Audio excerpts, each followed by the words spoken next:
Welcome to Lit with Lloyd. I am your host, Lloyd Russell, and our guest today, thanks to KCAT TV, is Chandra Ingram. Chandra has written 2 books about India that I know you are going to want to hear about. Welcome, Chandra, and let's get to it. We don't want to keep our listeners waiting. Thank you so much for having me. So you came to our book club a little under 3.5 years ago, and we were all amazed at what we read and what you told us. So let's talk about that. Tell us about the 2 books that you've written, and then we'll talk about how old you were and what you did in order to research the books. So my first 2 novels, Freedom Child and Freedom Lost, are books about child slave labor and human trafficking in India. They're fictional novels, but they're based on the true realities that are happening every single day.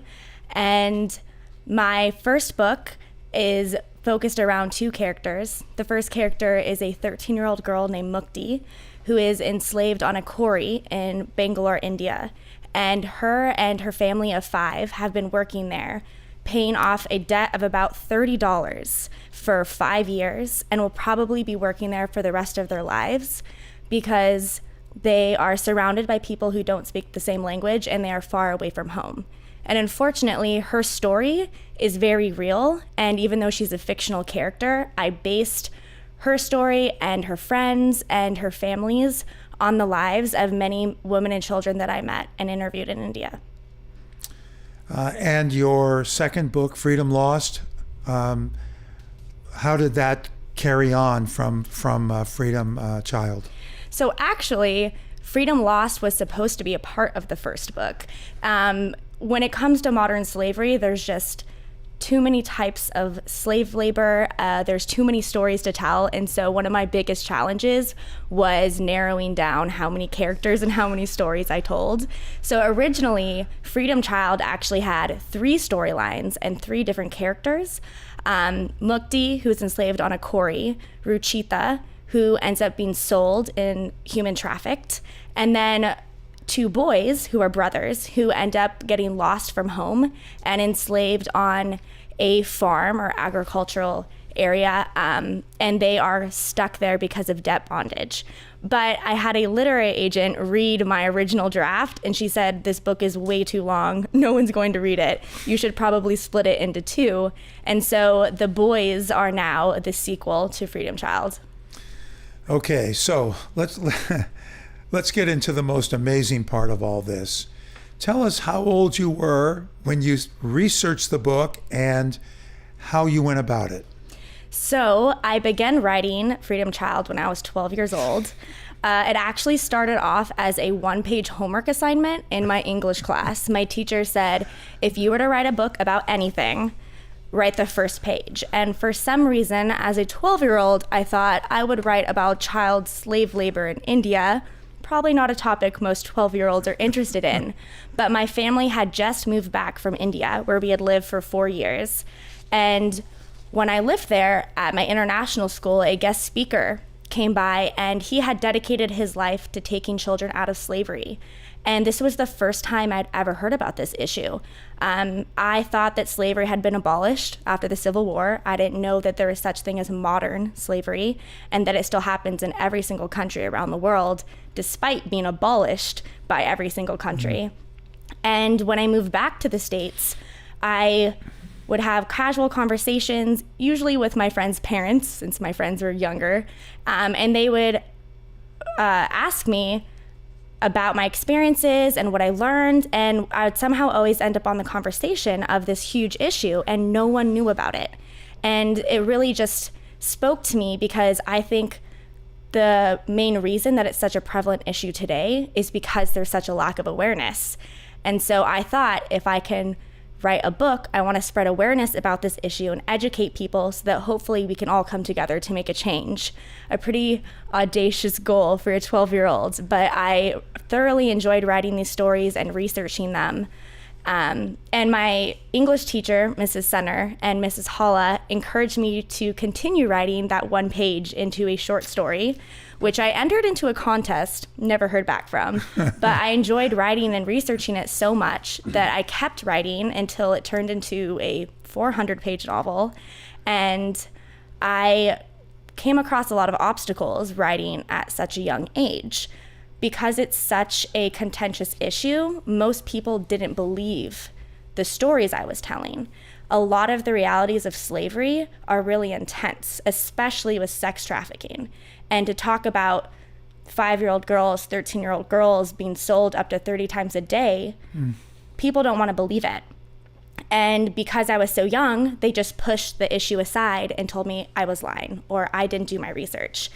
And so by the time I was in high school, I begged my mom, I need to go back to India and really get on the ground and find out these facts for myself. No more reading books, no more searching on articles online. I need to conduct these interviews myself so that people will believe me. And one summer, we reached out to at least 50 organizations begging to let me come and stay with them and learn from them. And they all said, a 15-year-old girl, you're a liability. There's no way we can do it. And I began to lose hope, thinking that no one would just let me come and visit and learn from them, until finally an organization named Jivika emailed back and said, come on down. We would love to support your project of writing these books and sharing all of our knowledge with you.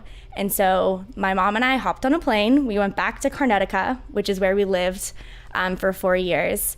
And we spent about 2 weeks with this organization. And what Jivika does is the majority of the workers there were enslaved themselves, the majority through debt bondage.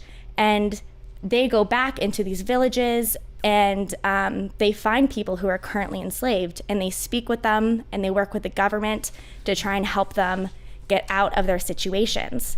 And in India, slavery is illegal, debt bondage is illegal.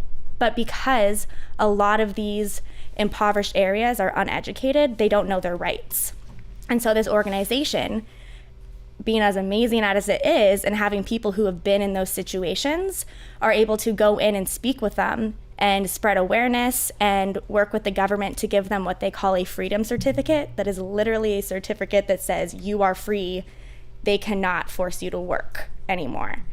And I was able to interview over 65 current and former slaves. I was able to visit these villages, a few quarries, a silk factory. And I remember the silk factory was particularly interesting because the slave owner was so excited to talk to an American and practice her English that she told us about everything that was going on. We actually got videos, we got interviews, we have photos. Maybe she figured it out a bit after we left, what we were really doing there. We weren't just interested in how silk is being made, but it was just a really amazing experience, and I was able to weave all of those stories and interviews into my books. Actually, if you read them, you'll see that there's a little footnote at the bottom sometimes that will tell you this is based off of a real story. Okay, I've read them, and I certainly read the footnotes. Since you just mentioned about interviewing current as well as former slaves, do you happen to know if any of the current slaves at the time that you interviewed them have become free? That is a great question. And right after this, I'm going to reach out to Jivika and ask, because I still have all of their names and their stories that I collected. And I remember one girl in particular, her name was Gayatri, and she was the same age as me when I interviewed her. And actually, members from Jivika had to drive her out on a moped and sneak her out because she wasn't allowed to leave the factory. And her story really touched me because we were the same age. It was just so heartbreaking to see such a different life for her. And she had severe memory loss and head trauma from being abused and beaten. And I know Jivika was working really, really hard to try and get her out of that situation. So of all of the stories I've heard, I would definitely want to follow up about hers, but I actually haven't followed up, so I don't quite know the situation now. Okay. Listeners, do you feel that perhaps you have not accomplished very much in your lives? I mean, this is absolutely unbelievable. Tell us exactly what debt bondage is. How do people get into debt bondage? That's a great question. So debt bondage is essentially a fake contract that is created. It could be a loan as little as $30, such as my character Mukti. But again, because a lot of these vulnerable populations are illiterate or uneducated, they don't understand that even though they've probably paid off the debt within a few days or few hours, they are stuck in these situations and they are forced to stay there. And because of high interest rates and things that they don't understand, that debt just increases into the point where they're working by force for the rest of their lives. And a lot of these loans can be taken out because of medical reasons, or in India, dowries are a big thing for marriages. So when families want to create marriages for their daughters, they have to pay large sum, and a lot of times they can't afford this. So they'll take a loan from the local landlord or a local businessman, and they will have to pay off that loan and often get stuck in these situations where they are forced to work for them and aren't able to escape. And even if they fight for their rights and go to their local magistrate, India's judicial system is a bit more complicated than ours here in the US. There's also the issue of the caste system, which I talk about a lot more in my second book, Freedom Lost.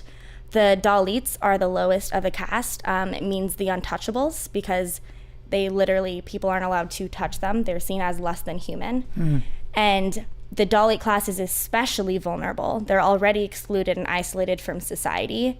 And when they go and cry for help, the upper castes are usually those who work in the local government or law enforcement. And so they really don't have anyone fighting for them. And therefore, the entire system is against them from the get-go. Wow.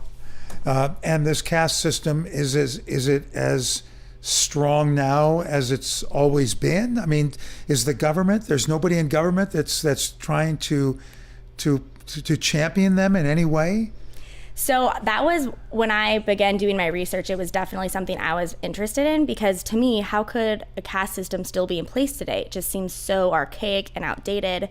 And although the caste system was deeply ingrained in Indian society, even through British imperialism, it's still very prevalent in rural areas. Not so much in urban areas, but just as we have quotas for filling government offices or positions in other countries, India is also trying to be more inclusive of all castes. I remember asking my mom, do you know what caste your family came from? And I forget which caste, but there's also millions and thousands of subcastes. And it's just something you're born knowing. And actually, one of my characters in Freedom Lost, that's something that he goes through in his thought process. He says, I was just born knowing I was a Dalit. I don't remember when I learned what this was, but through his experience being stuck in a village that is primarily full of people being exploited because of their caste, he learns a lot more about the harsh realities that they face simply because of the caste they're born into. Were the sex trafficking and slave labor, were those strong during British rule? And did they just simply remain strong after independence? That's another great question. We currently, around the world, have more than 40 million slaves, more ever than in human history. And so it's not an issue that only India faces.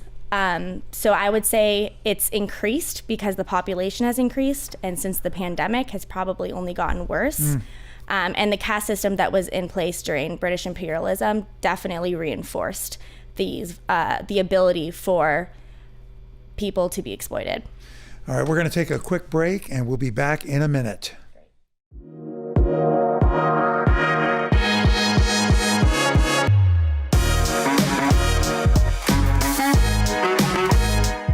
Thank you to the Los Gatos Community Foundation for their continued support of KCAT Public Media. Because of groups like the Los Gatos Community Foundation, KCAT has been able to inspire, educate, entertain, and inform our community through the magic of television and digital media for over 38 years. Thank you. Okay, and we're back. If you've just come on, we're talking to Chandra Ingram and hearing an incredible story. I've heard the story. I mean, when you came to our book club a little over 3 years ago, but it feels like the first time. It's an amazing story. When you were doing your research, and especially since you were finding ways to interview current slaves, were you ever in danger? That's a great question. Going into this trip, I don't think I ever asked myself that question. Even though so many organizations turned me away, it probably should have lit up a light bulb in my head, like maybe what I'm doing is dangerous.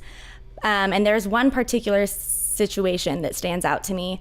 I was at a brick factory, and the slave owners, or whatever they called themselves, were actually gone. And so we had a chance to sneak in and interview two men who had been in bondage for about 10 years each. Both of them were paying off dowries for their daughters. And after the interview, we're taking photos. I had my iPad where we were recording everything. We hear that the slave owners returned, and they can tell what we're doing. They know why we're there. They're furious. And so they come up to us. I don't speak Kannada, the local language of Karnataka, have no idea what they're screaming at me, but I can tell they're very upset. And they're trying to take my iPad, and they're shaking it and trying to break it because that's where all of my evidence is. Yeah. And my mom and I, we just look at each other, and our driver, who is also our translator, is there, and the Jivika members are there, and they're just like, get to the van, go. And so we just sprint to the van while these men are screaming and chasing after us. And at the time, I didn't think too much of it, but the man from Jivika told us that they had probably called for backup, and it was good that we had gotten out of there in time. And I remember later telling my dad the story, who didn't come on the trip with us because he's a 6-foot-tall white male and would probably not blend in as easily as my mom and I. And he was like, what? I didn't realize it was this dangerous. I wouldn't have let you go. So I don't think any of us really thought about the gravity of it all. But it really put it in perspective for me, just how dangerous it is for the men and the women in these situations, because they are the ones who probably got the main consequences. I got out in time. I don't know what happened to them for speaking to me. Yeah. And I hope that they were okay. But it just shows how hard it is. And some of the stories I heard, the bravery of some of these men and women who escaped. One man literally crossed 3 states to find his way back home walking. And another man who was unsuccessful the first time had literally crossed state borders. And the slave owners' connections were so great that they had people watching in other states who found him, recognized him, and he got sent back, which is baffling to me, especially in a country as big as India with such an immense population. How could they possibly have such a big network? But especially for women in human trafficking, because they one, get such a big profit, but two, they've invested so much in these women that it's very, very hard for them to get out of these situations. And in my novel Freedom Child, I kind of explain how hard it is to sneak into these brothels and how they're very suspicious of outside organizations, NGOs, police, who they bribe. And they're very wary of letting certain people in. And so I was very lucky to work with Jivika to have a firsthand experience speaking with these men and women, but it's not common and not easy.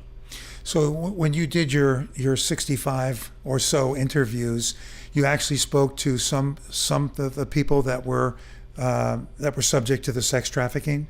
Unfortunately, no. That would be a lot harder to do. Yeah. And those were the organizations I really wanted to work with. But again, being a 15-year-old girl, looking back on it now, I wouldn't want to go into the red district in Mumbai. I mean, that's terrifying. Even just writing about it was terrifying. I mean, obviously my books are about the horrifying stories and realities in India, but human trafficking is a huge issue in the US. I actually just went to a movie last weekend in Thousand Oaks that talks about human trafficking of foster youth in Los Angeles. And it's so easy for young boys and girls, even in the US, to be trafficked. and it's often by people they already know. And so it's an issue that everyone should be aware of. I know with my novels, people often feel that it's so distant, how can they help? But it's an issue that's real for all of us in our own backyard. San Francisco is one of the highest rates for human trafficking in the US. And so if you're interested in the issue, get interested in it locally as well. Okay. How many states are there in India, and does each state have its own government? There are 28 states. Each state has their own language or multiple, which is another reason that when people cross borders, it's really hard for them to get home because they're surrounded by people who don't speak their language. And there is one central government, but there's a lot of local government within each state. So I talked about like the district magistrates. By village, it's not county, but it's a little bit different than it is here. There is a lot more done locally than there is federally. Are the state governments basically paid off so that the slave labor and sex trafficking can continue? I would say that on the state and federal level, no, but locally, hands down, corruption is the biggest reason that this is still allowed to happen. And on top of that, the actual consequence for when a human trafficker is caught is a couple $100. I mean, ridiculously low. So if you want to dissuade people from getting into this business, maybe have a consequence that would prevent them from doing so, not just a slap on the wrist and then they just get back out there. Are your books sold in India? Technically, they can be sold in multiple countries because they're on Amazon. And so Amazon has distributors in Europe and India.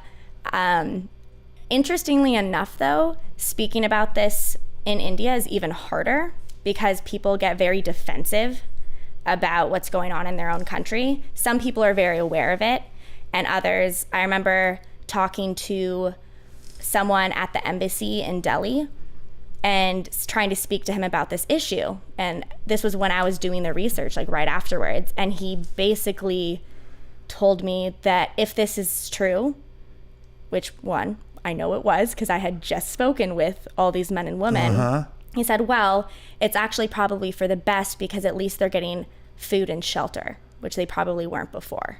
And I was like, did you just try to justify slavery? Wow. Yeah. Wow. You've mentioned Jivika a number of times. Are there any other organizations like them? Is there any kind of movement or momentum to get more people involved to stop this? There are a lot of international organizations like the International Justice Mission, Free the Slaves, who do a lot of amazing work in a lot of countries where they, similarly to Jivika, actually go in and help pull these people out. But I wouldn't say there's a mass movement because if there was, we probably would have heard about it. Okay. So since you've done your research and written your 2 books, you've gone to college and you're now a special ed teacher in Oakland. You said your second year. Do you have time, inclination, interest in pursuing this? I mean, what would you even do moving forward? I think my goal is to be very successful and accumulate a lot of wealth so I can create a nonprofit and just give all of my money away. That would be the dream. But I do plan on attending law school and being a human rights lawyer, maybe working for the United Nations, but there's also just a lot of amazing work that is done on the ground. I'm excited to go to law school next year because they have a lot of programs where you can actually represent victims of human trafficking in countries like Rwanda and Guatemala or survivors of domestic violence. And so I'm really interested at tackling it from a legal lens, even though I've seen how our legal system can be very complicated and bureaucratic. Yeah. But I think spreading awareness is something that I'll be doing for the rest of my life. Have you already been accepted to a law school? I was accepted to UC Hastings with a scholarship, which is in San Francisco. And I'm still waiting to hear back from a few other law schools. Oh, Hastings is a great school. I'm very excited. Oh, that's great. So you would start basically in August. Yeah, very soon. And will you continue to teach? No, this will be my last few months teaching. So you'll do 3 years daytime like a regular law school student. I did 4 years at night because because I didn't get into day. So that might be an option for me too. We don't know. You'll get in. All right. I'm going to backtrack a little bit. We don't have much time left, and listeners, if you were going to wait for some trivia, don't. This is too important to deal with literary trivia tonight, but there'll be some the next one. Tell us about the publication process of your book. It was definitely the most difficult part of this process for me because I was trying to publish it as a senior in high school, and I was dealing with applying to college and classes and sports. And I originally found a literary agent who I thought could help me. And she was amazing and read my books and gave me great advice, but she ended up leaving the industry. And so I was kind of starting from ground zero. And at a point it came for me, I was just so busy. I didn't have time to pitch it to publishing houses and go through that process. So I found out that I could self-publish. And I did this on Amazon, which was amazing for me because I don't have to buy inventory of books up hand. I can just show people the website, the link, and they can get it delivered to them within 3 business days. And it's also on Kindle now. And I have sold it in a few bookstores because I've done a few speeches just in Los Angeles and the Bay Area. But I think self-publishing was definitely the right way to go for me because it allowed me to stay in control and not have to worry about being a full-time author and promoting and publishing. Has there been anything that's happened that has increased the awareness of the book as well as the issues? I think just events and opportunities to speak like tonight, just getting the word out, working with schools and trying to have them, the English teachers have my book part of the curriculum was one of my main goals. I'm actually trying to get students at my current school to read it because when I originally wrote this book, I wrote it for middle schoolers because that's the age that I began writing them. That's the age of my characters. And it's also the age where young adults really start learning about the issues and current events in this world and are really passionate to create change. I think after a certain age, I've noticed people just don't have as much time to dedicate to learning about these issues. And the middle school, high school age is just a group that I really wanted to target and will probably continue trying to spread awareness to. It does seem that anything younger than middle grade or middle school is going to be too young. Yeah, definitely. It's such rough stuff. Do you foresee writing any more books about this or anything else? So I'm actually writing a 3rd book with a co-author who I met at the University of Southern California. She has an incredible story, and I interviewed her as a journalism student, and she said that a few news companies had asked to write her story for her, but she didn't trust them. So she asked me to personally write her book, and so she is now my co-author. She grew up in Los Angeles in the foster care system, was in and out of group homes, in and out of juvenile hall, was actually a survivor of sex trafficking in Los Angeles. She ended up leaving the foster care system at 18 and was homeless for a few years and was suicidal. And then she found out she was pregnant, and it changed her life. She completely turned her life around and ended up hiring a private investigator to find her real family, and went to community college. Her school counselor inspired her to apply to USC, where she just graduated from with her master's in public policy. Only 1% of children who go through the foster care system and leave at 18 go on to grad school. So she is part of that 1%. And she has a nonprofit where she goes and teaches law enforcement and talks at group homes about her experience and spreads awareness to try and prevent them from ending up in situations such as trafficking. And I just feel so grateful that she's given me the opportunity to listen to her story and write it. I'm still in the process of writing it as I'm a bit busy as a teacher currently, but hopefully this summer I will pick it back up. Have you heard of a book called The Language of Flowers? No. By Vanessa Diffenbaugh. you definitely want to read it, and you want to go on her website. Okay. Because it is the story of an 18-year-old girl who ages out of foster care and what happens with her.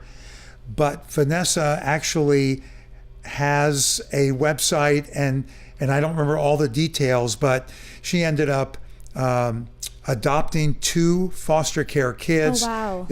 She's amazing, and I think the 2 of you would get along well. No, I definitely have to read that book and reach out to her. Yeah, I describe it as a fiction that reads like nonfiction.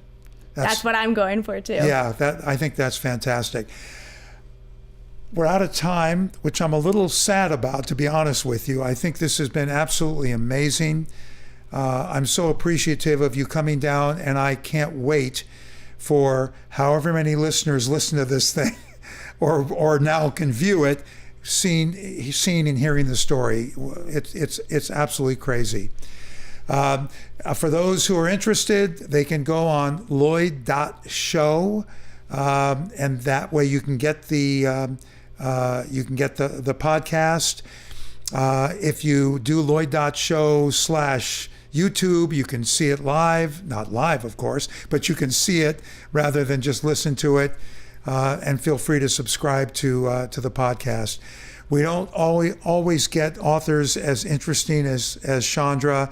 It's an amazing story, and I'm so grateful that you came down to do this with me.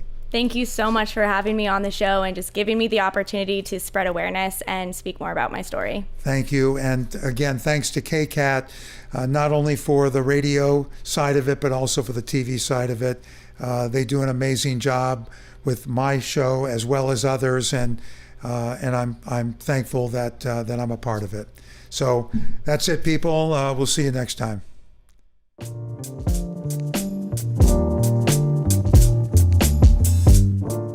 You just heard Lit with Lloyd here on KCAT Radio. Explore all our KCAT original programming at kcat.org/radio.